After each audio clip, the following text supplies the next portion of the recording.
Linguistic Analyst Dr. Nathan Cross had spent 3 months on Imperial Station Alpha studying the Tavrani language for trade negotiations, keeping his head down and avoiding the elaborate court ceremonies that dominated station life.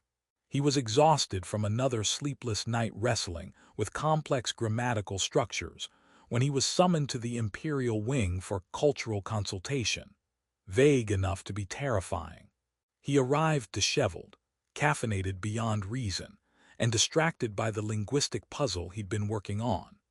The Empress Kalira herself stood before him in the receiving hall, surrounded by advisors and guards, her long ears adorned with jewels that probably cost more than his entire education. She was beautiful in a way that made his exhausted brain hiccup, all sharp intelligence and controlled power wrapped in ceremonial robes. She asked him a question he barely registered. "Do you know who I am?" Nathan's mouth moved before his brain caught up, words tumbling out in a tone more appropriate for discussing research than addressing royalty. "The most beautiful woman I've ever seen." The hall went silent. Advisors froze mid-breath. Guards' hands moved toward weapons.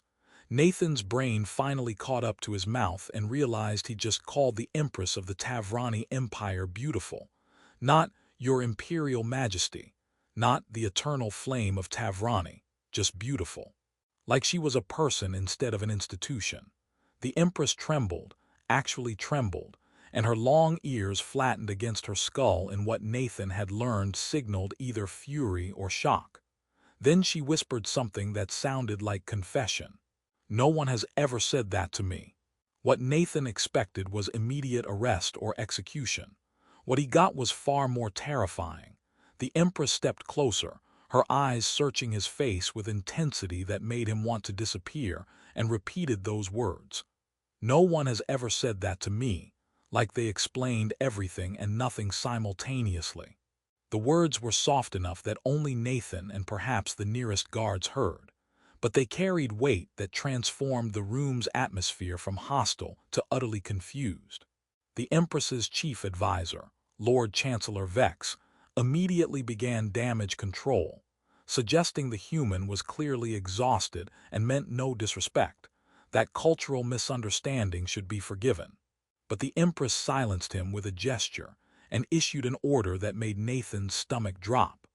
Dr. Cross would serve as her personal linguistic consultant for the duration of his stay, attending all formal functions where translation might be required. Nathan tried to apologize, to explain he was distracted and stupid with exhaustion, but the Empress had already turned away, leaving him in the hands of court officials who looked at him like he was either the bravest or stupidest human they'd encountered.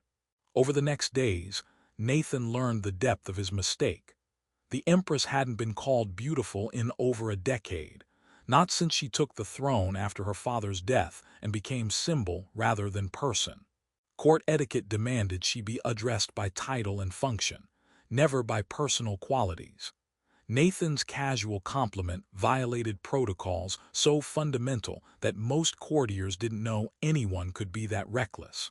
The Empress tested him relentlessly. She dragged him through ceremonies where every word was weighted with political meaning, formal dinners where silence was safer than speech, public appearances where his presence beside her caused whispers that rippled through the court like tsunamis. Nathan realized she wasn't punishing him.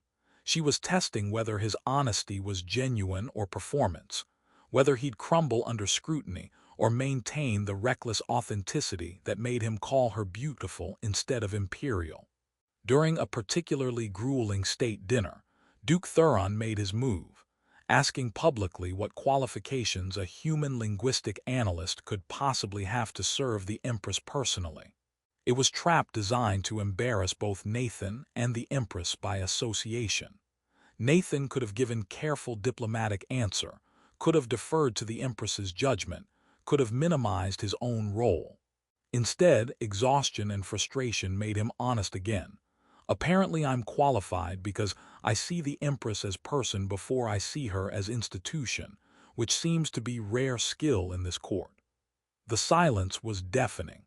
Thuron looked like he wanted Nathan executed immediately. But the Empress laughed, actual laughter that sounded rusty from disuse, and confirmed that yes, seeing her as person first was apparently revolutionary concept in court built on fear and formality. The moment shifted something. Factions began forming around Nathan's presence, some seeing him as useful tool, others viewing him as dangerous influence, and a small group who quietly appreciated anyone who made the Empress laugh after years of rigid performance. The situation reached crisis when assassination attempt targeted Nathan during a cultural festival. The attack was sophisticated enough to suggest court backing rather than external threat, and the message was clear. Remove the human disrupting carefully maintained power structures. Nathan survived only because the Empress's personal guard had been shadowing him on her orders. She'd anticipated this and protected him anyway. The assassination attempt forced everything into the open.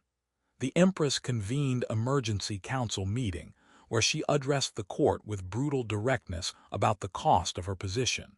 She explained that for 12 years she'd been treated as symbol, as institution, as political tool by everyone including her closest advisors. She'd been called Your Imperial Majesty, the Eternal Flame, the voice of Tavrani, but no one had called her Kalira or acknowledged that beneath the crown was a person who'd forgotten what genuine connection felt like. Nathan's reckless compliment reminded her she was still person, and his continued honesty proved it wasn't performance. She announced that Dr. Cross would remain as her personal consultant with full diplomatic immunity, and anyone attempting to harm him would face her personal wrath. It was declaration that risked everything: her authority, her carefully maintained image, the political alliances she'd spent years building. Lord Chancellor Vex tried to argue that protecting the human over court stability demonstrated poor judgment, but the Empress shut him down by pointing out that court built on fear rather than respect was never truly stable. Over following weeks, Nathan and the Empress navigated impossible terrain. She taught him court etiquette and political survival, while he reminded her through small, honest moments that she was allowed to be person alongside being Empress.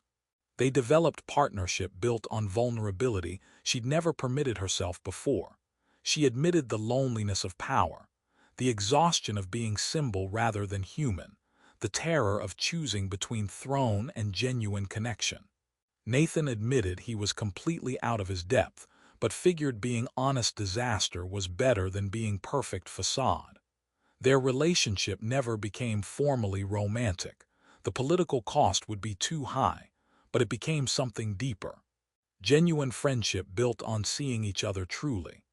In quiet moments between political storms, usually in the Empress's private library where courtiers couldn't reach them, they talked about the cost of honesty, the weight of crowns, and the strange mercy of being seen truly by someone who had nothing to gain from pretending.